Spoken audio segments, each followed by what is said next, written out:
இந்த கட்சிக்கு வாக்களித்தால் இவர் முதலமைச்சர் ஆவார் இல்லை இவர் பிரதமர் ஆவார்ன்றது அடிப்படையில் மக்கள் மத்தியில் இருந்தாலும் இவர் முதலமைச்சர் ஆனால் இது செய்வார்ன்ற ஒரு விஷயம் இருக்கு. அப்ப இது போன்ற ஜனநாயக நாட்டில் இதை இவர் செய்வார்ன்ற மக்களோட எதிர்பார்ப்பு அந்த இஷ்யூ பேஸ்டு பாலிடிக்ஸை முன்னிறுத்துவது சரியா, இல்லை இவர் வந்தால் சரி அப்படின்னு மக்கள் மனசுல ஒரு பிரச்சாரத்தை ஊக்குவிப்பது சரியா? இல்லை, இந்த மாதிரி தனிநபர்களை முன்னிறுத்தி ஒரு அரசியல் இந்தியாவில் எப்போ முன் வந்துச்சோ அப்போவே நம்மளுடைய அரசியலோட அத்தனை அடிப்படையிலுமே தகர்ந்து போச்சுன்னு தான் நான் நினைக்கிறேன். ஏன்னு கேட்டிங்கன்னா, தனிநபர் ஒர்ஷிப்புக்குள்ளார எந்த கொள்கையும் கிடையாது, எந்த வழிமுறையும் கிடையாது. அவர்களுடைய குணநலன்கள் மட்டும்தான் எல்லாத்தையும் டிசைட் பண்ணக்கூடிய ஒன்றா இருக்குது. மாறாக ஒரு கட்சி என்ன விதமான அணுகுமுறையை மேற்கொள்கிறது என்பதை பார்க்க வேண்டுமே ஒழிய, அந்த தனிநபர்கள் தான் இந்த ஒரு நாட்டை காப்பாற்றுகிறார்கள் அல்லது தனிநபர்கள் இல்லாவிட்டால் அந்த கட்சியோ அல்லது அந்த மக்களுடைய உரிமைகளோ போய்விடும் என்றெல்லாம் நினைப்பது என்பது முற்றிலுமாக ஜனநாயகத்திற்கு எதிரான ஒரு விஷயம். அது மாநில அளவில் செய்தாலும் சரி, மத்தியிலும் செய்தாலும் சரி. இப்போது ரொம்ப ஒரு சின்ன விஷயம் நீங்கள் யோசிச்சு பாருங்கள். இப்போ ரொம்ப ஒரு மோடியோட ஒரு இமேஜை ரொம்ப அளவுக்கு பூஸ்ட் பண்ணாங்க. அவருக்காகத்தான் ஓட்டு, அவருக்காகத்தான் இது பண்ணுறாங்கன்ட்டு. இப்போ ஆனால் பாஜக ஆண்டு சில மாநிலங்களில் அந்தந்த மாநிலங்களில் அந்த கட்சியினுடைய செயல்பாடு தான் அந்த கட்சிகளுக்கு வெற்றியை தேடி கொடுத்துச்சு. அதேமாதிரி டெல்லியில் தன்னுடைய அதிகபட்சமான பொலிட்டிக்கல் ஆக்டிவிட்டியை மோடி டெல்லியில் தான் பண்ணார் கடந்த சில மாதங்களில். ஆனால் அவங்களால ஒரு பெரிய வெற்றியை இங்கே ஈட்ட முடியலை. அப்போ மோடியினுடைய இந்த தனிநபர் செல்வாக்கு என்பது எந்த அளவுக்கு இங்கே செல்லுபடியாக இருக்குங்கிறத நம்ம பார்க்கணும். தமிழ்நாட்டிலையுமே கூட பார்த்தீங்கன்னா மாறி மாறி இங்கே ஆட்சிக்கு வந்திருக்காங்க.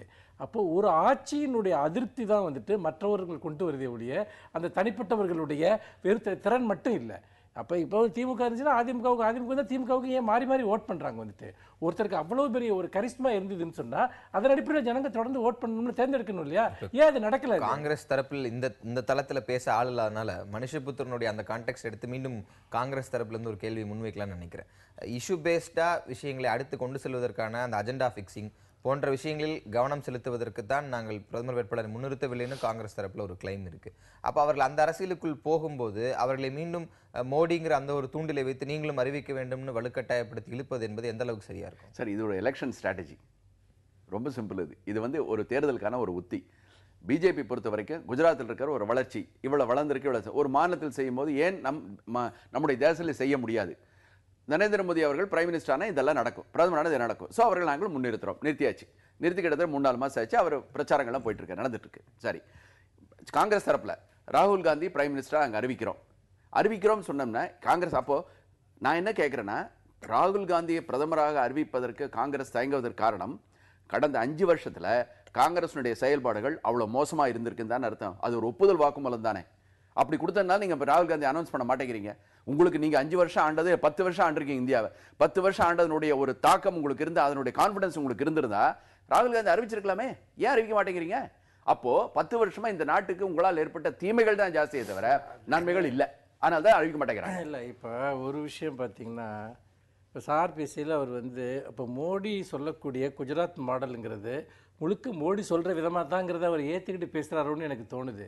அவருடைய குஜராத் மாடல் சம்பந்தமாக ஏகப்பட்ட கேள்விகள் எழுப்பப்பட்டிருக்கு. அதில் பல விஷயங்கள் மிகைப்படுத்தப்பட்ட விஷயங்கள்ங்கிறது வெளியே ரொம்ப தெளிவாக ப்ரூவ் ஆயிருக்கு.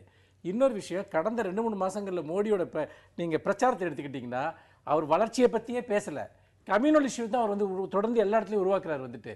சொசைட்டி எப்படி டிவைட் பண்ணுறதுங்கிறதுக்கான ஒரு விதைகளை தான் அவர் தொடர்ந்து போட்டுக்கிட்டே இருக்காரு. அதாவது பெரும்பான்மை வாக்குகளை ஒருங்கிணைப்பதற்கான என்னென்ன விதமான டூல்ஸ் இருக்குமோ எல்லாத்தையும் அவர் பயன்படுத்துறாரு. அவங்களுடைய ஆரம்ப காலகட்டத்தில் தான் அவங்க பார்த்தீங்கன்னா வளர்ச்சிங்கிறத முன்னிறுத்தி இதெல்லாம் குஜராத்தில் பண்ணாங்கன்றது. ரெண்டாவது, ஒரு மாநிலத்தில் பண்ணக்கூடிய சில வளர்ச்சி திட்டங்களை எப்படி தேசிய அளவில் பொருத்தி பார்க்க முடியும்? திரும்ப நாங்கள் ஒரு கேள்வியை கேட்குறோம்.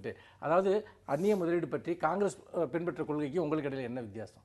பொருளாதார கொள்கையில் உங்களுக்கு என்ன வித்தியாசம்னா மோடிக்கும் காங்கிரஸுக்கு எந்த வித்தியாசம் கிடையாது. அப்படி இருக்கிறப்ப மோடி என்கிற ஒரு தனிநபரை நீங்கள் சூப்பர்மேனாக உருவாக்குவது என்பது கட்டமைக்கப்படுகிற ஒரு விஷயமே தவிர அதற்குள் எந்த விதமான ரியாலிட்டியும் கிடையாது. இப்ப இந்த இடத்துல தான் என்னோட கேள்வி. ஒரே ஒரு சூப்பர்மேன் இருந்துட்டா கதைக்கு சுவாரஸ்யம் இருக்காதுன்னு ஒரு போட்டியா ஒருவரை உருவாக்குவதற்கு தான் பிஜேபி இந்த முயற்சி செய்துன்னு ஒரு விமர்சனம் முன்வைக்கப்படுது. ஒரு ஸ்பைடர்மேன் உருவாக்கு. இன்னைக்கு அடுத்த கட்டத்துல பொதுவா எழக்கூடிய யதார்த்தத்தில் எழக்கூடிய கேள்வி, குஜராத் மாடல் தொடர்ந்து பேசுற அதே தருணத்துல மகாராஷ்டிராவில் இதை விட சத்தீஸ்கரில் இதை விட ஒரு சிறப்பான ஆட்சியை பாஜக தலைமையிலான அரசு கொடுத்திருக்கிறது. ராஜஸ்தானில் மீண்டும் அந்த கட்சி ஆட்சியை பிடித்திருக்கிறது. இப்படி மோடிக்கு நிகராக ஒரு 4-5 முதலமைச்சர்கள் அந்த கட்சிக்குள் இருக்கும்போது மோடியை மட்டும் முன்னிறுத்துவதே மணிஷபுத்திரன் சொல்றது போன்ற ஒரு போலியான கட்டமைப்பு அப்படின்ற வாதம் முன்வைக்கப்படுது. இதை நீங்க ஏத்துக்கிறீங்க? அதாவது மோடியை அது பாஜகவினுடைய உட்கட்சி, அவங்க நரேந்திர மோடியை பிரதமராக கொண்டு வர வேண்டும் அப்படின்னு சொல்லி எல்லா மாநில முதல்வர்களும் அவருடைய செயற்குழு பொதுக்குழு எல்லாம் கூடிதான் இந்த முடிவு எடுத்திருக்காங்க. அதனால சிவராஜ் சிங் சௌஹானையோ இல்ல ரமன் சிங்கையோ அவங்க முன்னிறுத்தல, இவரை அவங்க முன்னிறுத்திருக்கலாமே அப்படிங்கிற பிரச்சனை இல்லை. அவர்களை பொறுத்த வரைக்கும் அவங்க கட்சியில் எடுத்த முடிவு அவரை முன்னிறுத்திருக்காங்க. நான் கேட்கிற கேள்வியில் நீங்க கேட்ட முதல் கேள்விதான், காங்கிரஸ் ஏன் ராகுல் காந்தியை முன்னிறுத்த மறுக்கிறது? இதுதான் என்னுடைய கேள்வி. நீங்க நிறுத்துங்க, உங்களுக்கு 10 வருஷ காலத்தில் இப்போ பிஜேபி சார் சொல்ற மாதிரி குஜராத்லேயே சில ஒரு குறிப்பிட்ட வளர்ச்சிகள் இருந்திருக்கலாம், அதை தேசிய அளவு கொண்டு வர முடியாம போகலாம், எல்லாத்தையும் நான் ஒத்துக்கிறேன், இல்லைன்னு சொல்ல. ஆனா காங்கிரஸ், நீங்க கேட்ட கேள்வி, காங்கிரஸில் ராகுல் காந்தியை முன்னிறுத்துவதற்கு தயக்கம் என்ன? ராகுல் காந்தி பிரச்சாரத்துக்கு போனா அந்த கட்சி அந்த மாநிலம் தோத்து போகுங்க, ராசி இல்லைங்கிற பிரச்சனையா? அவங்களுக்கு என்ன பிரச்சனை? இல்லைங்க, நான் என்ன கேட்கிறேன்னா, அதாவது பாஜகவுக்கு எப்படி பிரதமர் வேட்பாளரா மற்ற அவர் கேட்ட கேள்வியின் அடிப்படையிலே வருவோம், மற்றவங்களை எல்லாம் விட்டுட்டு ஒருத்தரை பிரதமர் வேட்பாளர்னு சொல்றதுக்கு உரிமை இருக்கோ, அதே மாதிரி நாங்க பிரதமர் வேட்பாளர்னு யாரையும் அறிவிக்கல அப்படின்னு சொல்றதுக்கு காங்கிரஸ்க்கு உரிமை இருக்கா? உரிமையை நான் சொல்லல, உரிமை இருக்கு, நான் இல்லைன்னு சொல்லல. இல்ல, நான் என்ன கேட்கிறேன்னா, அவங்களுக்கு ஒரு சாய்ஸ் இருக்கு. இது சவுகான் வேணாம், வேற எந்த யாருமே வேணாம், நாங்க மோடியை தான் முன்னிறுத்தோம்னு. நாங்க தனிநபரை முன்னிறுத்தல, கட்சியினுடைய செயல்பாடுகளின் அடிப்படையில் ஒருத்தர் முன்னிறுத்துறோம்ங்கிறது சொல்றது காங்கிரஸ்க்கு உரிமை இருக்கு தானே? இல்ல, காங்கிரஸ்க்கு உரிமை இருக்கு, நான் ஒத்துக்கிறேன், இல்லன்னு சொல்லல. ஆனா அந்த கட்சியிலேயே நிறைய பேர் காங்கிரஸ் ராகுல் காந்தி பிரதமராக முன்னிறுத்த வேண்டும் தான் சொல்றாங்க. இல்ல, இப்ப நீங்க போன தேர்தலில் நீங்க பாருங்க, எப்படி ஐக்கிய முற்போக்கு கூட்டணி அரசுல மன்மோகன் சிங் அவ்வளவு பாப்புலர் லீடரா ஒண்ணுமே இல்ல, காங்கிரஸுக்கு தான் ஓட் போட்டாங்க. திரும்ப மன்மோகன் சிங் பிரைம் மினிஸ்டர் ஆகிறாரு.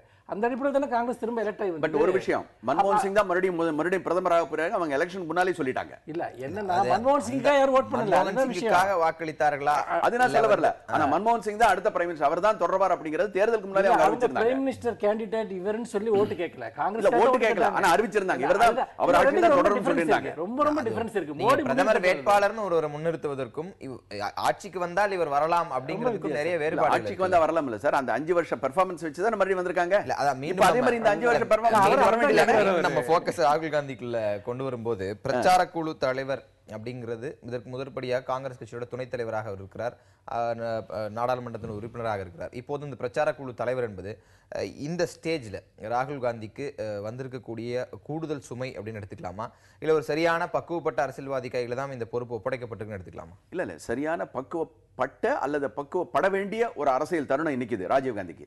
அவர் இன்னைக்கு அந்த வேட்பாளர் தேர்வு, மாநிலங்களோட பிரச்சாரம், இந்தியா முழுவதும் சென்று எல்லா மாநிலங்களும் எல்லாரோடும் அமர்ந்து பேசி அவருடைய கருத்துக்களை ஆய்ந்து எடுக்க வேண்டிய முடிவுகளை இன்னைக்கு அவருடைய செலக்ஷன் ஆஃப் கேண்டிடேட்ஸ் இன்னைக்கு மெயின் விஷயம் தான். எந்தெந்த வேட்பாளர்கள் அவர் தேர்வு செய்ய போறார் அப்படிங்கிற பொறுத்து அவருடைய வெற்றி தோல்வி நிர்ணயிக்கப்பட போகுது. இதுதான் முக்கியமான விஷயம். இது அவருடைய அடுத்த பிரதமர் பதவிக்கு அவர்தான் பொறுக்க போகிற ஒரு சூச்சகம் இல்ல, ஒரு பட்டவர்த்தனமாக சொல்லக்கூடிய விஷயம். அவர்தான் பிரச்சார குழு தலைவர். பிரச்சார குழு தலைவர் காங்கிரஸ் வெற்றி பெறும் பட்சத்தில் அவர்தான் பிரதமர். இதுதான் என்னுடைய விஷயம். ஒரு விஷயம் இருக்கு, ராகுல் காந்தியை பொறுத்த வரைக்கும் அவர் ஒரு விதமான நல்லெண்ணங்கள் கொண்ட ஒரு மனிதருங்கிறத அவர் தொடர்ந்து அவருடைய பேச்சுகள்லையும் சில செயல்பாடுகளையும் அவர் வெளிப்படுத்தியிருக்காரு. ஆனால் அவருக்கு ஒரே பிரச்சனை என்னன்னா, அவருக்கு பொலிட்டிக்கல் வில் இல்லை. பொலிட்டிக்கல் வில் இல்லாத ஒருத்தர் ஒரு பெரிய நேஷனல் பார்ட்டியை எப்படி கொண்டு செலுத்துவாருங்கிற ஒரு கேள்வி தான் நம்ம முன்னாடி இருக்கு. மற்றபடி தனிப்பட்ட முறையில் நீங்கள் எடுத்துக்கிட்டிங்கன்னா பலரையும் விட அவர் ரொம்ப ஒரு நல்ல மனிதராகத்தான் அவர் இருக்காரு. அவர் அப்படி இருக்கிறது மட்டும் ஒரு கட்சிக்கு தலைமை தாங்கிறதுக்கு போதுமானது இல்லைங்கிறது தான் இப்போ பிரச்சனை. அது கரெக்ட், அந்த பாயிண்ட் கரெக்ட். அவர் சொன்ன அந்த பொலிட்டிக்கல் வில் வேணும். ஒரு பெரிய அளவில் காங்கிரஸ் கட்சிங்கிற கிட்டத்தட்ட 543 சீட்ல இருந்து ஜெயிச்சு கொண்டு வர அளவுக்கு ஒரு பொலிட்டிக்கல் வில் தேவை, ஒரு ஸ்ட்ரென்த் வேணும். அது அவருக்கு இல்லைங்கிறதா இல்லை ஒரு பிரச்சனை. உரிய நேரத்தில் முடிவெடுக்கப்படும் காங்கிரஸ் பிரதமர் வேட்பாளர் யார் என்பது அப்படிங்கிறதா அந்த காங்கிரஸ் கமிட்டியோட இறுதி தீர்மானமாக அதில் சொல்லப்பட்டிருக்கு. கிட்டத்தட்ட பிரச்சார குழு தலைவராக ராகுல் காந்தி மாறி இருப்பது இன்றைக்கு தேசிய அரசியல் ஒரு முக்கியமான டெவலப்மெண்ட்டாக தான் பார்க்கப்படுது. அடுத்தடுத்த கட்டங்கள் இன்றைக்கும் அந்த கட்சியினுடைய கூட்டம், முக்கியமான கூட்டம் டெல்லியில் கூட இருக்கிறது. அடுத்தடுத்த டெவலப்மெண்ட்ஸ் இந்த இஷ்யூவில் வரும்னு நினைக்கிறேன். அதுக்கு முன்பே பல்வேறு விஷயங்கள் இதுக்குள்ளே விரிவாக நம்ம பேசியிருக்கோம். நிகழ்ச்சியில் கலந்து கொண்டு கருத்தில் பதில் நன்றி. மீண்டும் ஒரு புது அர்த்தங்கள் நிகழ்ச்சியில் சந்திக்கலாம்.